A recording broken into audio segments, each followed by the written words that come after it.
পরোটা যেমন সফট হবে তেমনই নরম তুলতুলে, মুখে দিলেই মিলিয়ে যাবে। আপনারা দেখে নিশ্চয়ই বুঝতে পারছেন এতটা সফট আর অসংখ্য লেয়ারযুক্ত।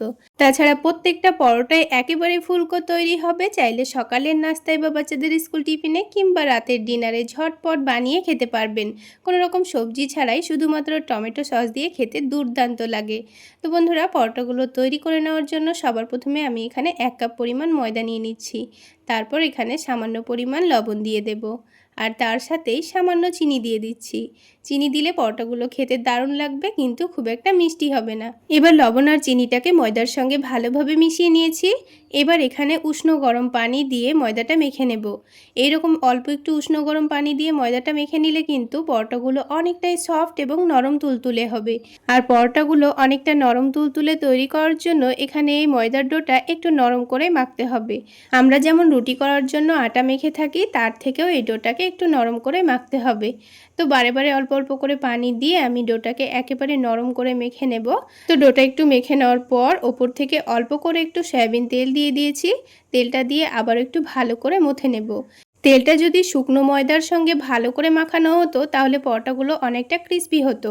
তো ডোটা মেখে নেওয়ার পর এভাবে তেল দিয়ে আবার একটু ভালো করে মাখিয়ে নিলে কিন্তু পরোটাগুলো অনেকটাই নরম তুলতুলে হবে। তো দেখুন, ডোটা আমি একেবারে সফট করে মেখে নিয়েছি। এবার এই ডোটাকে ঢেকে রেখে আমি 30 মিনিটের জন্য রেস্টে রেখে দেব। তো 30 মিনিটের মধ্যে ডোটা এখনকার থেকে অনেকটাই কিন্তু নরম হয়ে যাবে। এদিকে আলাদা একটা ছোট বাটির মধ্যে আমি 4 টেবিল চামচ পরিমাণ সয়াবিন তেল নিয়ে নিয়েছি। আর 4 টেবিল চামচ তেলের মধ্যে আমি এখানে 2 টেবিল চামচ পরিমাণ কর্নফ্লাওয়ার ভালোভাবে মিশিয়ে নিয়েছি। আপনাদের হাতের কাছে কর্নফ্লাওয়ার না থাকলে অল্প করে একটু ময়দা দিয়ে দিবেন। তারপর এরকম করে একটা পাতলা ব্যাটার তৈরি করে রেডি করে রাখতে হবে। এবার আলাদা একটা প্লেটের মধ্যে আমি একটা ডিম ভেঙে নিচ্ছি। এবার ডিমের মধ্যে সামান্য লবণ দিয়ে ডিমটাকে ভালোভাবে ফেটিয়ে নেব। তো আমি এখানে একটা ডিম ভেঙে নিয়েছি, আপনারা কিন্তু 2টো ডিম ভেঙে নেবেন, কারণ 1 কাপ ময়দার জন্য আমাদের 2টো ডিম লাগবে। তো এই প্লেটের মধ্যে ডিমটাকে ভালোভাবে মিশিয়ে নিয়েছি। তো প্লেটের মধ্যে অসুবিধা হবে, সেজন্য আলাদা একটা প্লেটের মধ্যে আমি ডিমটাকে নিয়ে নিয়েছি।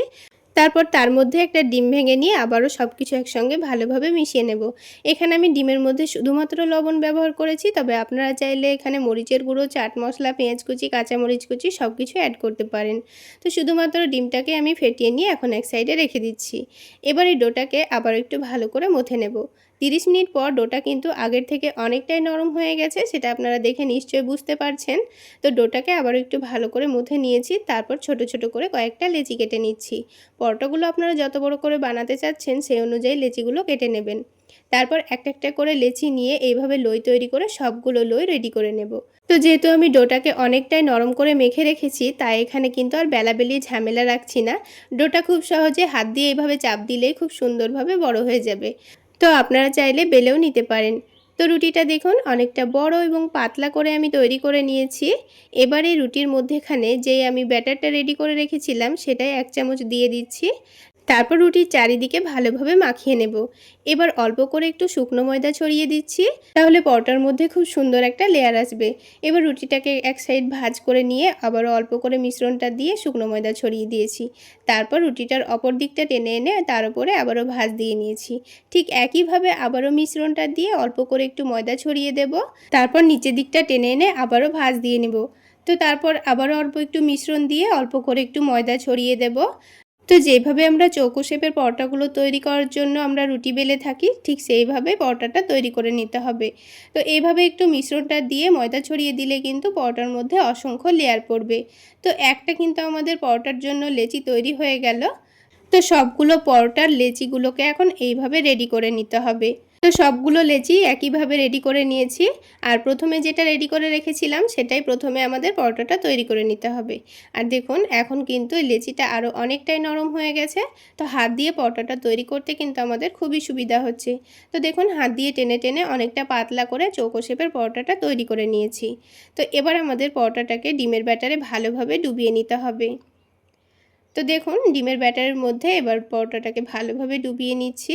তো এখানে একটু প্লেটটা ছড়ানো প্লেট নিতে হবে, যেন এইভাবে পরোটাটাকে ভালোভাবে ডোবানো হয়, কোনো রকম নিচে দিয়ে না পড়ে যায়। তো সেই সুবিধার জন্যই আমি এরকম একটা প্লেটের মধ্যে ডিমটাকে ঢেলে নিয়েছি।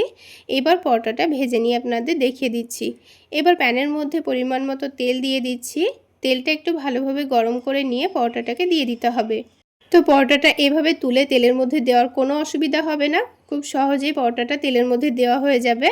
তাছাড়া ডিমের ব্যাটারে ডুবিয়ে পরোটাগুলো ভাজলে দেখবেন প্রত্যেকটা পরোটাই কিন্তু ফুলকো তৈরি হবে আর খেতেও দুর্দান্ত লাগবে। এইভাবে একবার ডিম পরোটা বানিয়ে খেয়ে দেখবেন, খেতে দারুণ লাগে। কোনো রকম সবজি করার ঝামেলা ছাড়া পরোটাগুলো আপনারা শুধুমাত্র টমেটো সস দিয়ে খেয়ে নিতে পারবেন। তো পরোটার একদিকটা যখন হালকা হয়ে এসেছে তখন পরোটাটাকে উল্টে দিয়েছি, অপর দিকটাও উল্টে পাল্টে খুব সুন্দর কালার আসা পর্যন্ত ভেজে নেব। আর কিছুক্ষণের মধ্যেই দেখুন পরোটাটা একেবারে ফুলকো তৈরি হয়েছে। তো সবগুলো পরোটাই এইরকমই ফুলকো তৈরি হবে। তো এবার আমি একটা পরোটা তুলে নিচ্ছি। তো দেখুন সবগুলো পরোটাই কিন্তু দেখতে অনেকটা লোভনীয় হয়েছে আর অনেকটা ফুলকোও হয়েছে। তাহলে বন্ধুরা, আজকের এই ফুলকো নরম তুলতুলে লেয়ারযুক্ত পরোটার রেসিপি যদি আপনাদের ভালো লেগে থাকে তাহলে অবশ্যই একটা লাইক শেয়ার করে দেবেন। আর আমার এই সহজ রেসিপিগুলো যদি ইউটিউব চ্যানেল থেকে দেখে থাকেন চ্যানেলটি সাবস্ক্রাইব করে দেবেন, আর ফেসবুক পেজ থেকে দেখে থাকলে পেজটি ফলো করে দেবেন। তো দেখুন বন্ধুরা, একটা পরোটা আমি আপনাদের ছিঁড়ে দেখিয়ে দিচ্ছি। দেখুন কতটা সফট নরম তুলতুলে হয়েছে আর এর মধ্যে কতগুলো লেয়ার খুব সুন্দর বোঝাও যাচ্ছে। আর পাতলা পাতলা লেয়ার, খেতেও কিন্তু দুর্দান্ত হয়। কোনো রকম মাখা বেলার ঝামেলা ছাড়া শুধুমাত্র দুটো ডিম আর ময়দা দিয়ে ঝটপট এই নাস্তাটা তৈরি করে নিতে পারবেন। রোজ রোজ রুটি পরোটা বানাতে ভালো না লাগলে এই রেসিপিটা বানাতে পারেন। খুবই অল্প সময়ের মধ্যে তৈরি করে নেওয়া যাবে আর খুব অল্প তেলেই তৈরি করে নিতে পারবেন।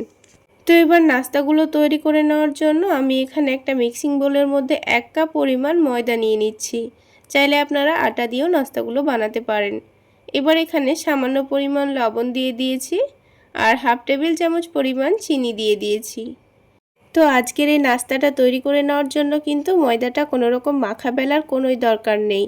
তো তার জন্য এখানে পরিমাণ মতো পানি দিয়েছি। তারপর হ্যান্ড উইক্সের সাহায্যে খুব ভালোভাবে একটা পাতলা ব্যাটার তৈরি করে নিতে হবে। তো পানিটা কিন্তু একেবারে দিয়ে ফেলা যাবে না, বারে বারে অল্প অল্প করে দিয়ে সফট একটা ব্যাটার তৈরি করে নিতে হবে। আর হ্যান্ড উইক্স দিয়ে আপনাদের যদি ব্যাটারটা তৈরি করতে অসুবিধা হয় তাহলে হাত দিয়ে খুব ভালোভাবে ব্যাটারটা তৈরি করে নিতে পারেন। তো এখানে পানিটা একেবারে দিয়ে ফেললে ব্যাটারটার মধ্যে ছোট ছোট দলা দলা ভাব থেকে যেতে পারে, তাই বারে বারে অল্প অল্প করে পানি দিয়ে এরকমভাবে মিক্স করে যেতে হবে। আর একটু সময় নিয়ে খুব ভালোভাবে মিক্স করে নিতে হবে, তাহলে কিন্তু এর মধ্যে একটুও দলাভাব থাকবে না। তো খুব ভালোভাবে সময় নিয়ে খুব ভালোভাবে ফেটিয়ে নেওয়ার পর দেখুন এই ব্যাটারটা কিন্তু খুব সুন্দরভাবে রেডি হয়ে গেছে। তো ব্যাটারের কনসিস্টেন্সিটা আমি দেখিয়ে দিচ্ছি। দেখুন আমি একটু পাতলা করে ব্যাটারটা তৈরি করে নিয়েছি, কারণ এই ব্যাটারটা কিছুক্ষণের জন্য রেস্টে রেখে দিলে তখন কিন্তু একটু ঘন হয়ে যাবে। তো দেখুন ঠিক এরকমভাবে ব্যাটারটা তৈরি করে নিতে হবে। এবার এই ব্যাটারের মধ্যে দুটো ডিম ভেঙে নেব। তো ডিম দুটোকে প্রথমে আলাদা একটা বাটির মধ্যে ভেঙে নিচ্ছি, তারপরে ওই ডিমটাকে আমি এই ব্যাটারের মধ্যে দিয়ে দেব। তো এইভাবেই কিন্তু আলাদা একটা বাটির মধ্যে ডিমটা ভেঙে নেওয়ার চেষ্টা করবেন, তা না হলে ডিমটা যদি খারাপ হয়ে থাকে তাহলে কিন্তু ব্যাটারটা নষ্ট হয়ে যেতে পারে। তো এইভাবে আলাদা করে একটা বাটির মধ্যে ডিমটা ভেঙে নিয়ে খুব ভালোভাবে একটু মিক্স করে দিচ্ছি। তো ডিমটা প্রথমে এইভাবে মিক্স করে নেওয়ার পর এবার আমি এই ডিমটাকে ব্যাটারের মধ্যে দিয়ে দেব। তো ডিমটা ব্যাটারের মধ্যে দেওয়ার পর আবার কিছুক্ষণ ভালোভাবে ফেটিয়ে নিলে কিন্তু ব্যাটারটা আমাদের রেডি হয়ে যাবে। তো দেখুন এইভাবে খুব ভালোভাবে মিক্স করে নিচ্ছি আর খুব সহজেই কিন্তু ডিমটা মিক্স হয়ে যাবে। তো এবার আমি আবারও আপনাদের ব্যাটারের কনসিস্টেন্সিটা দেখিয়ে দিচ্ছি। দেখুন এবার এই ব্যাটারটাকে 10 মিনিট মতো রেস্টে রেখে দিয়ে আমি আরও একটা কাজ করে নেব। তো আমি এখানে একটা ছোট বাটি মেপে 1 বাটি পরিমাণ শসা কুচি করে নিয়েছি আর তার সাথে 1 বাটি পরিমাণ পেঁয়াজ কুচি করে নিয়েছি। এখানে আপনাদের নাস্তাগুলোর পরিমাণ যদি বেশি থাকে তাহলে এখানে শসা পেঁয়াজের পরিমাণটাও কিন্তু বাড়িয়ে নিতে হবে। তারপর দিয়েছি ঝালের জন্য কাঁচামরিচ কুচি আর স্বাদ মতো লবণ দিয়ে দিয়েছি, তার সাথেই সামান্য পরিমাণ চাট মশলা দিয়ে দিয়েছি, তাহলে খেতে কিন্তু ভীষণ ভালো লাগবে। তো সব কিছু একসঙ্গে খুব ভালোভাবে মাখিয়ে নিতে হবে। এটা মাখিয়ে নেওয়ার পর কিন্তু খুব বেশি দেরি করা যাবে না, সঙ্গে সঙ্গে নাস্তাগুলো তৈরি করে নিতে হবে, তা না হলে শসার মধ্যে থেকে কিন্তু পানি ছেড়ে দিতে পারে। তো প্যানের মধ্যে সামান্য পরিমাণ তেল খুব ভালোভাবে চারিদিকে ছড়িয়ে দিয়েছি।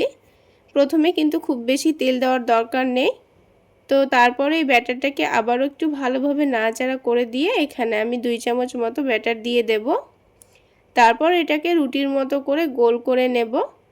তো চামচটা দিয়ে ব্যাটারটাকে একটু ভালোভাবে চারিদিকে ছড়িয়ে দিলেই কিন্তু খুব সুন্দরভাবে গোল হয়ে যাবে। আর বন্ধুরা, ব্যাটারটা যখন প্যানের মধ্যে দেবেন তখন গ্যাসের ফ্লেমটা একেবারে লো হতে হবে, কারণ প্যানটা হালকা গরম হতে হবে। তা না হলে এই নাস্তার ওপরে অনেকটা ছিদ্র চলে আসবে, তখন কিন্তু নাস্তাটা দেখতে খুব একটা ভালো লাগবে না। তো এবার এই নাস্তার ওপরের দিকটা যখন খুব ভালোভাবে শুকিয়ে যাবে তখন এটাকে উল্টে দিতে হবে। তো নাস্তাটা উল্টে দেওয়ার পর সাথে সাথে আমি এখানে 1 টেবিল চামচ পরিমাণ সয়াবিন তেল দিয়ে দিচ্ছি। তারপর গ্যাসের ফ্লেমটা একটু বাড়িয়ে দিয়ে এবার এই নিচের দিকটা আমি চেক করে নিচ্ছি খুব সুন্দর একটা কালার এসছে কিনা। নিচের দিকটা যখন খুব ভালোভাবে ভাজা ভাজা হয়ে যাবে তখন ওপরে একটু করে টমেটো সস দিয়ে দিচ্ছি। নিচের দিকে কিন্তু খুব সুন্দর একটা কালার চলে এসছে। তারপর আবারও গ্যাসের ফ্লেমটা লোতে করে দিয়ে ওপরে ভালোভাবে টমেটো সসটা মাখিয়ে নিয়েছি। তারপর যে শসা পেঁয়াজটা মাখিয়ে রেখেছিলাম সেটা এখানে 2 থেকে 3 চামচ মতো লম্বা করে দিয়ে দিচ্ছি। এবার এটাকে পাটিসাপটার মতো করে রোল করে নেব। ঠিক আমরা যেভাবে পাটিসাপটার পুর রেখে সেটাকে রোল করে নিই ঠিক সেইভাবেই নাস্তাটা তৈরি করে নিতে হবে। তো একটু সাবধানে ফোল্ড করলেই দেখবেন খুব সুন্দরভাবে রোল হয়ে যাচ্ছে। তো বন্ধুরা, এই পদ্ধতিতে একবার হলো নাস্তাটা বানিয়ে খেয়ে দেখবেন। আলাদা করে সবজি করার কোনো রকম ঝামেলা নেই, ঝটপট এই পদ্ধতিতে বানিয়ে খেয়ে নিতে পারবেন। তাছাড়া আপনারা এগুলো বানিয়ে বাচ্চাদের স্কুল টিফিনের জন্য দিতে পারেন। তো আমি আপনাদের বোঝার সুবিধার্থে আরও একটা নাস্তা তৈরি করে দেখিয়ে দিচ্ছি। তাহলে বন্ধুরা, আজকের এই নাস্তা রেসিপি যদি আপনাদের ভালো লেগে থাকে তাহলে অবশ্যই একটা লাইক শেয়ার করে দেবেন। আর আমার এই সহজ রেসিপিগুলো যদি ইউটিউব চ্যানেল থেকে দেখে থাকেন চ্যানেলটি সাবস্ক্রাইব করে দেবেন। আর ফেসবুক পেজ থেকে দেখে থাকলে পেজটি ফলো করে দেবেন। তাহলে বন্ধুরা দেখুন, আরও একটা নাস্তা কিন্তু আমাদের তৈরি করা হয়ে গেল। তো এবার শসা দেওয়ার পর আবারও ঠিক একইভাবে আমি ফোল্ড করে নেব। তো দেখুন, দুটো নাস্তাই কিন্তু আমাদের তৈরি করা হয়ে গেল। তো ঠিক একইভাবে আমি বাকি নাস্তাগুলোকেও ভেজে নেব। তো সবগুলো নাস্তাই কিন্তু আমি তৈরি করে নিয়েছি। এবার একটা নাস্তা আমি আপনাদের ভেঙে দেখিয়ে দিচ্ছি। তাহলে বন্ধুরা, আজকে এই পর্যন্তই। সকলে অনেক বেশি ভালো থাকবেন, সুস্থ থাকবেন। দেখা হচ্ছে আরও একটি নতুন রেসিপি নিয়ে নেক্সট এপিসোডে।